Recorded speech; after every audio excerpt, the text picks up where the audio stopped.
히브리서 2장 11절에서 18절까지 말씀. 거룩하게 하시는 자와 거룩하게 함을 입은 자들이 다 하나에 선한지라. 그러므로 형제라 부르시기를 부끄러워 아니하시고 이르시되 내가 주의 이름을 내 형제들에게 선포하고 내가 주를 교회 중에서 찬송하리라 하셨으며 또다시 내가 그를 의지하리라 하시고 또다시 볼지어다 나와 및 하나님께서 내게 주신 자녀라 하셨으니 자녀들은 혈육에 함께 속하였음에 그도 또한 한 모양으로 혈육에 함께 속하심은 사망으로 말미암아 사망의 세력을 잡은 자 곧 마귀를 없이 하시며 또 죽기를 무서워하므로 일생에 매여 종로를 타는 모든 자들을 놓아주려 하심이니 이는 실로 천사들을 붙들어주려 하심이 아니요 오직 아브라함의 자손을 붙들어주려 하심이라. 그러므로 저가 범사의 형제들과 같이 되심이 마땅하도다. 이는 하나님의 일에 자비하고 충성된 대제사장이 되어 백성의 죄를 구속하려 하심이라. 자기가 시험을 받아 고난을 당하셨은즉 시험받는 자들을 능히 도우시느니라. 12월이 되면 우리는 성탄절을 축하합니다. 우리뿐만 아니라 세상 사람들도 다 성탄절을 축하하고 기뻐하지요. 요즘 거리에 나가면 크리스마스 캐롤송을 많이 들을 수가 있습니다. 징글벨도 많이 들리고 또 루돌프 사슴코 이런 노래 많이 들리죠. 근데 그런 노래 들으면 어떻습니까, 여러분? 기분 좋죠? 아주 신납니다. 저도 이렇게 용주 호수를 가끔 산책하는데 걷다가 그 스피커에서 이 징글벨이 막 나오면요, 그냥 이렇게 걷다가 저도 모르게 징글벨 징글벨 이렇게 빨리 걷게 돼요. 이게 저 음악의 힘이라는 게 대단한 것 같아요. 교회에서도 기쁨의 찬양을 많이 부르죠. 기쁘다고 주 오셨네. 많이 부르죠. 성탄은 우리 모두를 기쁘게 하는 그런 계절입니다. 우리는 이렇게 기쁜데 정작 이 땅에 오신 그 성탄의 주인공 되신 예수님은 어땠을까? 우리 좀 한번 좀 다른 각도에서 한번 생각해 봤으면 좋겠어요. 성탄절은 우리에게서 기쁘고 축하하는 그런 절기인 건 사실인데, 막상 그 성탄의 주인공이신 예수님은 그 자신의 성탄을 어떻게 맞이하셨을까? 우리 금년 성탄절 조금 다른 각도에서 한번 성탄의 의미를 생각해 보면 싶습니다. 자, 우리 11절 말씀 함께 보실까요? 거룩하게 하는 자와 거룩함을 입은 자, 이렇게 이제 대조돼서 나왔는데, 거룩하게 하는 자는 예수님을 말하는 거죠. 우리가 요즘 시브리서 아침마다 묵상하는데 시브리서에 계속해서 지금 예수님에 대해서 나오고 있어요. 거룩하게 하는 자, 예수님을 말하는 거고요. 거룩함을 입은 자는 우리들이죠. 우리 성도들입니다. 그래서 예수님과 성도들이 그런 말이에요. 따라서 예수님은 거룩하세요. 그러니까 그분이 우리를 거룩하게 하실 수 있다는 거예요. 또 우리도 예수님으로 인해서 거룩해집니다. 그래서 우리가 거룩함을 입은 자들이 되는 것입니다. 자, 그런데 여러분, 과연 거룩이 뭘까? 한번 생각해 보십시다. 우리가 거룩하면은 주로 여러분 뭘 생각하십니까? 일단은 신 도포 입은 사람 생각하지 않나요? 또는 긴 머리에 또 이렇게 좀 걸음걸이가 벌써 다르죠? 거룩하게 이렇게 이렇게 해야지. 그냥 이렇게 하면 좀 안 거룩해 보이고. 왜냐하면 우리가 거룩에 대한 좀 우리 나름 이제 선입관이 있어서 그래요. 근데 이 사실 거룩이라는 말은 이게 우리의 말이 아니죠.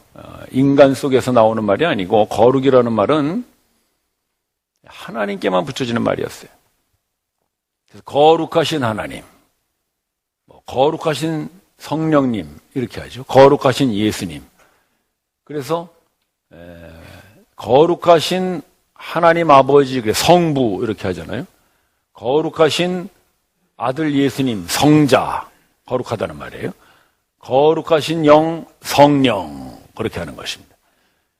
그래서 이 거룩이라는 말은 사실 사람에게 붙을 수 있는 말이 아니고 하나님께만 붙는 말이에요. 이게 왜 그러냐면은 거룩이라는 말의 원래 뜻이 구별되었다, 그런 말이기 때문에 그렇습니다. 그러니까 하나님은 거룩하시다 할 때는 하나님과 우리가 구별되었다, 그런 뜻입니다. 하나님은 하늘에 계시고 우리는 땅에 있습니다. 구별된 거죠. 하나님은 신이시고 우리는 인간입니다. 역시 구별된 것입니다. 하나님은 영원하시고 우리는 유한합니다. 하나님은 지혜와 권능이 무한하시고 우리는 한계가 있습니다. 이게 다 우리와 구별되어 있다는 거예요. 하나님이 거룩하신다 할 때는 하나님은 우리와 다릅니다. 하나님은 구별되셨습니다. 그런 말이죠. 예수님도 거룩하십니다. 우리와 다르십니다. 그래서 우리를 거룩하게 하실 수 있는 거예요. 그러면 우리가 이제 거룩하게 되었잖아요. 그럼 거룩하게 된 우리를 뭐라고 불러요? 성도라고 부르죠. 여러분 성도시죠? 그러면 여러분은 거룩함을 입은 분들이에요. 그러니까 예수님이 거룩하게 하시는 분과 같이 우리는 예수님으로 인하여 거룩하게 된 사람들이에요. 즉 우리는 구별된 사람들이라는 것입니다. 예수님이 구별된 분 같이 우리도 구별된 사람이다. 그런 말이에요. 그러니까 우리가 성도다 할 때는 우리가 거룩해진 사람이다. 이걸 여러분이 잊으시면 안 돼요. 여러분은 성도십니다. 그러면 여러분은 거룩해진 사람들입니다. 그게 거룩이에요. 옆에 분 한번 보시죠. 거룩한 분이 지금 옆에 계십니다. 여러분, 다른 거 보시면 안 돼요. 아이고, 우리 남편은 영 거룩하지 않은데 그렇게 하시면 안 되고, 성도는 이미 거룩해지신 거예요. 오늘 한번 인사 한번 하십시다. 거룩하십니다. 한번 하시죠. 네, 거룩하십니다. 우리는 성도니까. 똑같은 말을 쓴 거예요. 성부, 성자, 성령, 성도. 굉장한 거죠, 여러분. 하나님께만 붙어있던 그 거룩의 성이 우리에게 붙은 거예요, 우리에게. 그 누가 하신 거예요? 예수님이 하셨다는 거죠. 그게 11절 말씀이거든요. 거룩하게 하시는 자가 거룩하게 함을 입은 자를, 이런 말이죠. 성도, 그런 말입니다. 그래서 거룩하게 하신 자가 성자라면 거룩함을 입은 자는 성도, 그렇죠. 근데 그 성도와 성자가 어떻다는 거예요? 11절에 한 분에게서 나왔어요. 하나님께로부터 나와서 한 형제가 되었다. 그런 말입니다. 그래서 우리가 예수님의 형제입니다, 여러분. 예수님이 우리의 형님. 아시죠? 우리 자매님들은 오빠. 이렇게 되는 거예요. 예수님이 우리를 이제 거룩하게 하시는데, 어떻게 우리를 거룩하게 하시는가?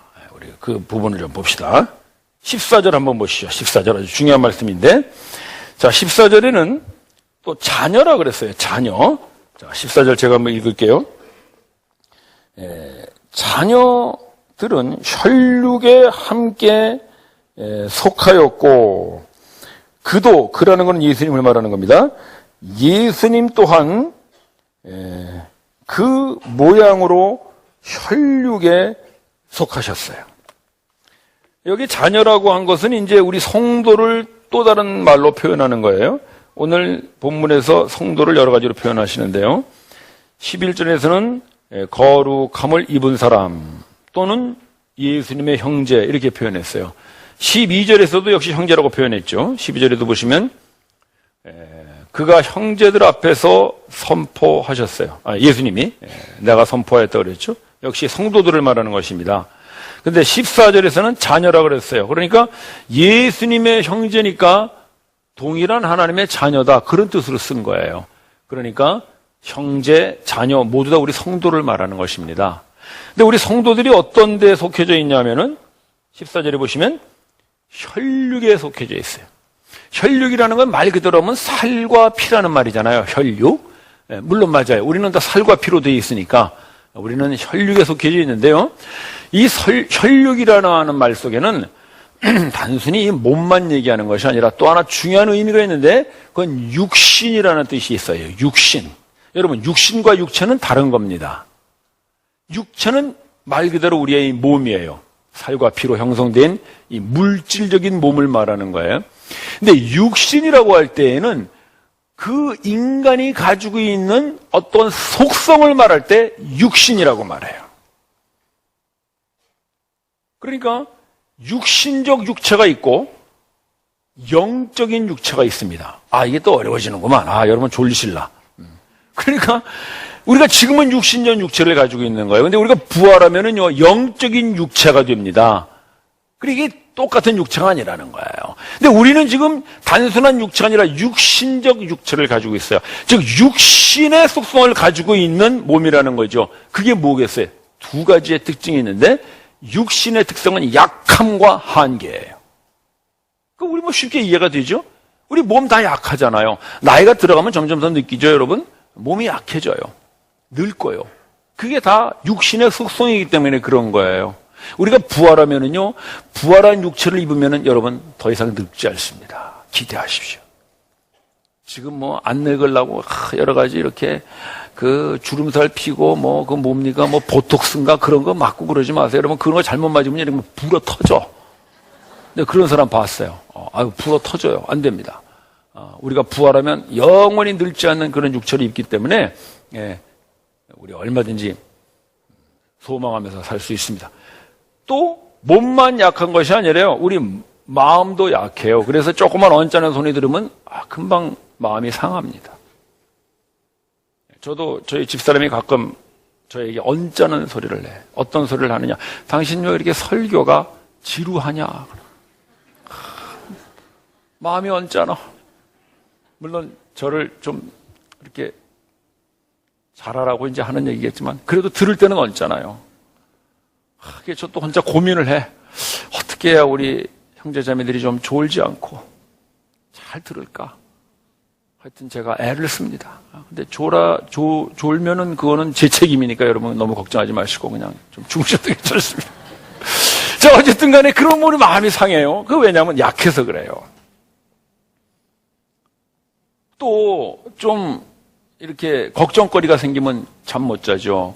약해서 그렇습니다. 마음이 약하면 불면증에 걸리는 거예요. 또 무슨 뭐 여러 가지 스트레스 받으면 혈압 올라가고 막 이런 게 다 뭐냐면 마음이 약해서 그런 거예요. 이게 몸도 약하지만 마음도 약해요. 육신의 속성이에요. 육신을 가지고 육신으로 살기 때문에 그런 거죠. 육신의 또 하나의 속성이 한계거든요. 우리가 한계를 많이 느낍니다. 능력도 한계를 많이 느끼고요. 지혜도 한계를 느끼고요. 이게 다 우리의 한계예요. 근데 이 한계를 느끼는 중에서 가장 큰 한계가 뭐냐면요. 목숨의 한계입니다. 이게 우리가 죽는 거예요.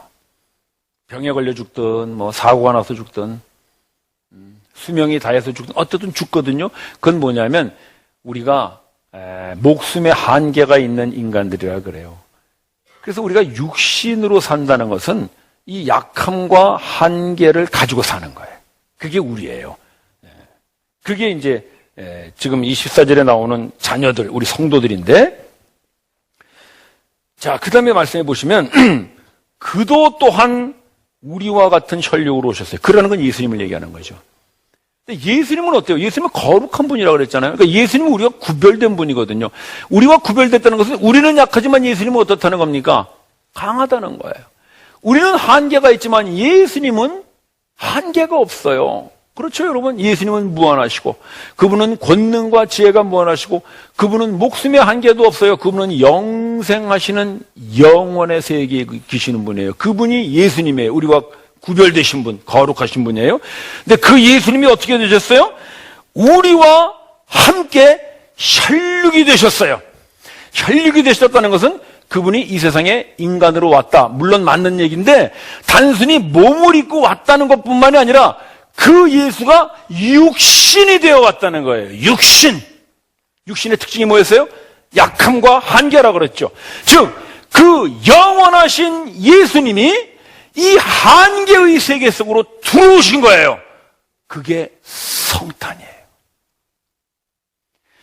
그 강하신 분이, 그 전능하신 분이 이 약한 육신으로 들어오신 거예요.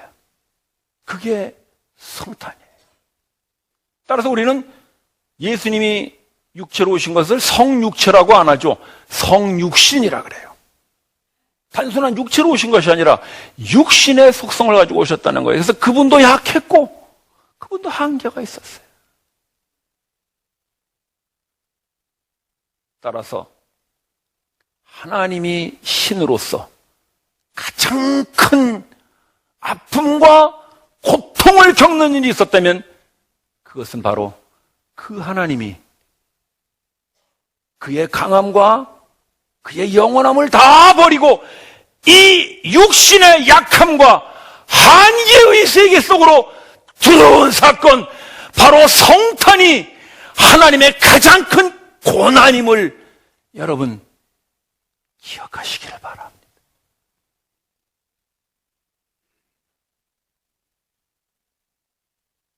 우리는 예수님의 고난하면은 십자가를 생각해요. 채찍 맞고 끌려가고 십자가에 못 박혀 피 흘리는 예수님의 고난, 물론 고난이죠. 그러나 그 고난보다 더 큰 고난이 있어요. 그게 바로 성탄의 고난이에요. 몸이 찢기고 피가 흘려지는 그 고난보다 더 큰 고난, 더 근본적인 고난은 바로 하나님이 거룩하신, 우리와 완전히 구별된 신이신 그분이 우리와 동일한 육신으로 그 약함과 그 한계 속으로 들어오신 사건, 그것이 그가 신으로서 하나님으로서 느낄 수 있는 가장 큰 고난이었음을 여러분 기억하는 성탄절이 되기를 바랍니다. 그래서 우리는 성탄을 기뻐합니다. 우리는 징글벨을 부르고 루돌프 사슴코를 부르고 우리는 기쁘다 구주 오셨네를 부르는데, 정작 그 성탄의 주인공이시며 정작 이 땅에 오신 그 예수, 이 땅에 오신 그 하나님이 인간 되어 오신 예수, 그분은 고통이에요. 마구간에 태어나서 고통이 아니에요. 예수님이 궁궐에서 태어났어도 똑같아요. 예수님이 앉아 계시던 그 하늘의 보좌에서 볼 때는 인간의 궁궐이나 마구간이나 다 똑같아요. 그런 걸로 예수님의 고난을 말하는 게 아니라 하나님이 이 육신의 약함과 한계의 세계 속으로 들어오셨다는 것이죠. 그게 하나님이 인간이 되신 사건, 그것이 바로 성육신의 사건, 예수님의 성탄입니다, 여러분.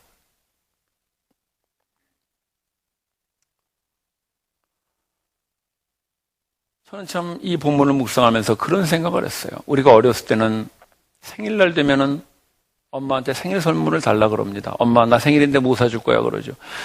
나이가 들고 철이 들면은요, 참 우리 어머니가 이렇게 해산의 고통을 통하여 나를 낳으셨구나, 그걸 알게 돼요.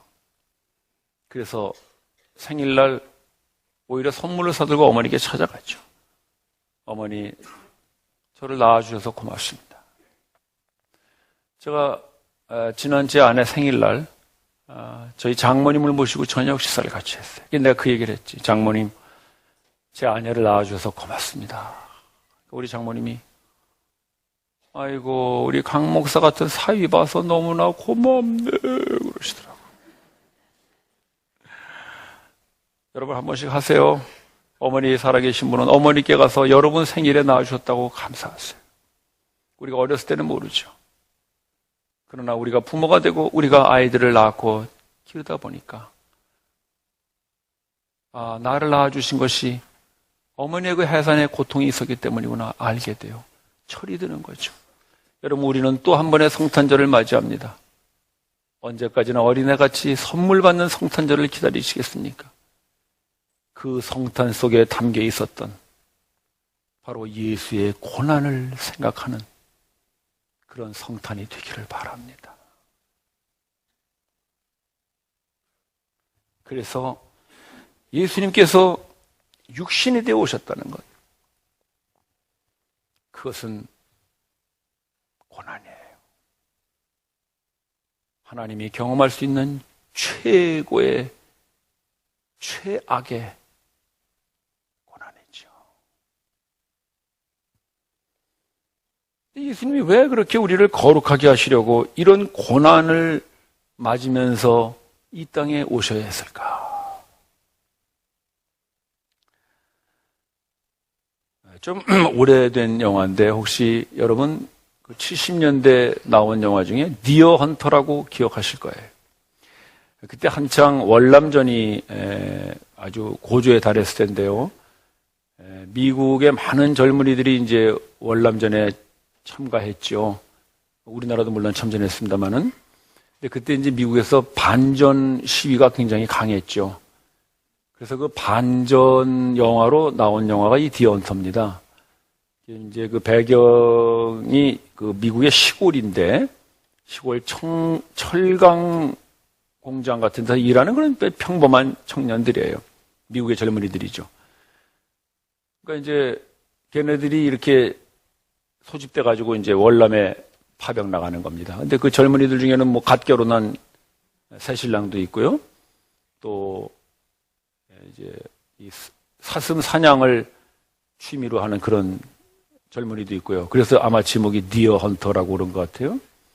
또 저는 예전에 젊었을 때 그 봤는데 아주 기억나는 장면이고, 애들이 모여가지고 이제 퇴근하고 당구 쳐요. 당구 치다가 뭐 이렇게 하다가 그래서 막 노래가 나오니까 막 따라 불러. 막 이렇게 하면서 당구 쳐. 따라 부르다가 갑자기 자기가 아는 대목에 남았나 봐. 그러니까 거기서 딱 맞추니 I love Sarah 하면서 뭐 따로 그러더라고. 가사는 잘 기억이 안 나는데 그래요. 그러면서 그게 제 기억에 남아요. 당구 치던 녀석이 갑자기 이러더니 I love Sarah 하더니 또 당구 치더라고. 지가 아는 대목만 딱 불러. 어쨌든 그런 평범한 젊은이들이에요. 얘네들이 이제 월남전에 들어간 거죠. 전쟁을 겪어보지 않았던 젊은이들이 그 월남의 그 정글로 투입이 되니까 그냥 뭐 끔찍한 일들을 막 겪는 거죠. 이 젊은이들이. 폭격이 떨어지고 사람이 죽고 포로로 붙잡혀가지고 또 그 베트공들에게 막 고문당하고 막 이런 막 정신이 없는 거예요. 너무나 곤란한 거예요. 그 평화롭고 자유롭던 미국에 살던 애들이 그 전쟁터에 들어가가지고 막 그런 현장에 있다 보니까. 그래 그 중에 니키라는 한 젊은이가 도망을 갑니다. 탈영을 하는 거죠. 그래서 사이공 뒷골목에 숨어지네요. 시간이 지나서 이제 그 친구들은 다 복무가 끝나고 미국으로 돌아왔는데 그 친구는 돌아올 수가 없지요. 도망병이 되어버렸으니까. 근데 그 돌아온 친구들 중에 한 친구가 그 도망간 니키를 찾아서 다시 전쟁터로 옵니다.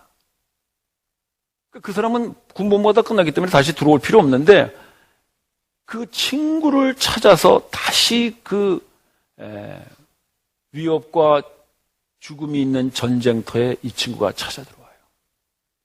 그 친구 이름이 마이크인데 그 친구가 주인공이지. 니키를 찾아옵니다. 왜 그랬을까요? 왜 자기는 국무부 다 끝나서 편안하게 이제 미국에서 그야말로 그 명예롭게 살 수 있는데 왜 다시 그 화염과 그 폭격이 있는 전쟁터를 찾아왔을까요? 그것은 친구로서의 우정이죠. 그 우정 때문에 이 친구가 다시 돌아와요. 예수님이 왜 그 거룩의 자리에서 이 약함과 한계의 자리에 내려오셨을까요? 그것은 그분이 우리를 형제로 대해주시는 형제애 때문입니다. 그분이 우리를 친구로 대해주시는 그 우정 때문이죠. 그래서 예수님이 그 고난의 성탄을 맞이하세요.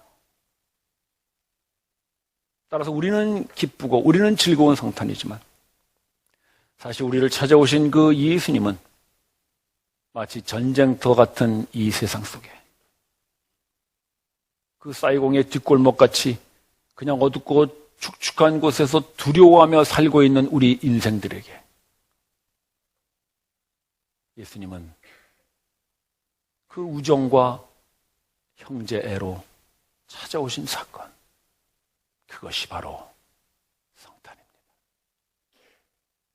그래서 그 성탄이 예수님에게는 고난인 것이고 그 고난은 사랑인 것입니다.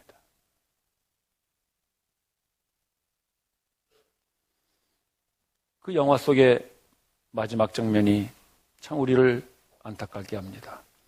그래 그 찾아온 마이크가 니키를 만나요. 그 사이공 뒷골목 그 허름한 술집에서 참 비참하게 살아가고 있는 니키를 만나죠. 가자. 마이크가 그럽니다. 니키 보고 미국으로 돌아가자. 니키가 안 갑니다. 난 갈 수 없다. 그는 이미 자기의 인생을 다 포기해버렸어. 나는 여기서 이렇게 살다가 죽겠다. 마이크가 그래 붙듭니다. 가자. 근데 니키가 뭐라고 있냐면은 그 머리에다 총을 쏘고 이렇게 당기면은 죽으면 죽고 살면은 돈을 버는 그런 게임에 지금 나오고 있는 거예요. 그게 마이크하고 니키가 마주 앉아서 그걸 해요.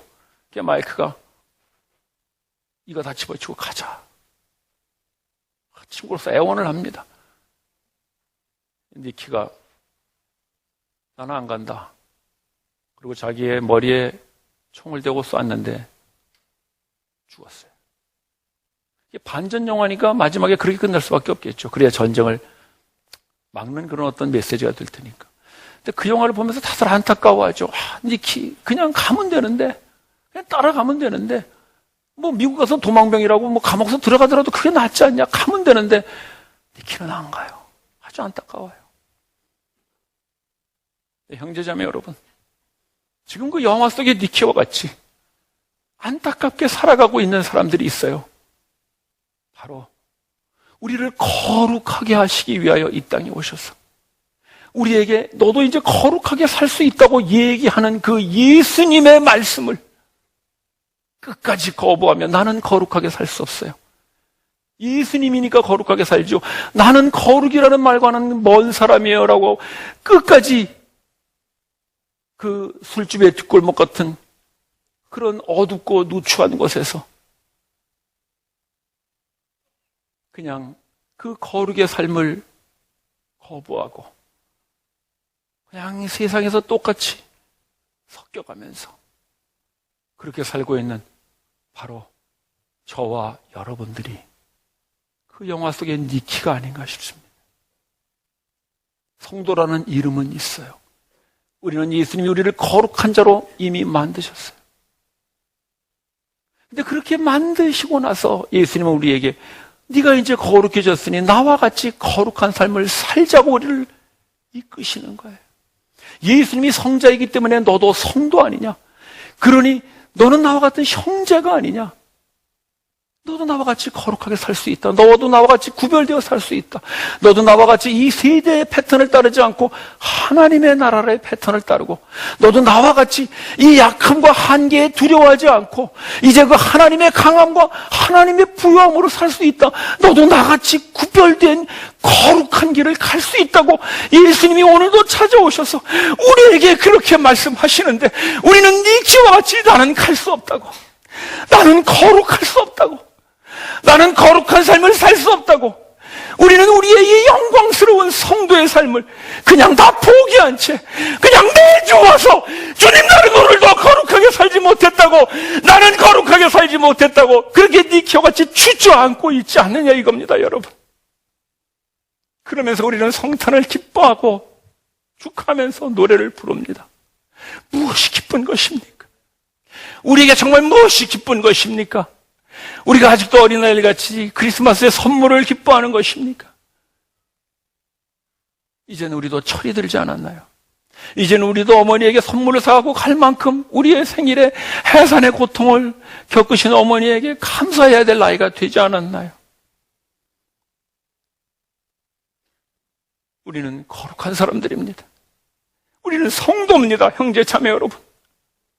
성도는 거룩하게 살 수 있습니다. 목사만 거룩하게 사는 것이 아니라 여러분들도 거룩하게 살 수 있습니다. 사탄이 우리를 속입니다. 너는 거룩하게 살 수 없을 거라고.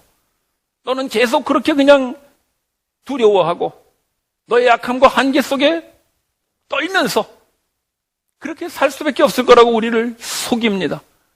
그러나 오늘 예수님은 그렇게 말하지 않아요. 예수님은 너희도 거룩하게 살 수 있다고 말씀하세요.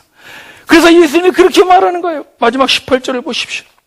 자기가 시험을 당하 고난을 당하였었던 즉 예수님 자기 자신도 그 약함과 한계의 그 세계 속에 들어오셨다는 거예요. 그래서 우리가 시험 당할 때 우리를 능히 도우실 수 있어요. 지금도 예수님은 우리를 능히 도우실 수 있어요.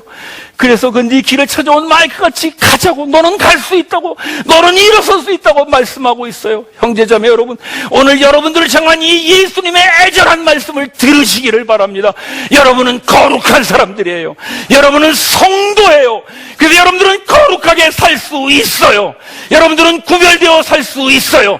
이 세대를 본받지 않고 하나님의 그 기쁘시고 선하시고 온전한 뜻이 무엇인가를 분별하여 구별하여 살 수 있어요. 우리는 거룩한 삶을 살 수 있습니다, 여러분.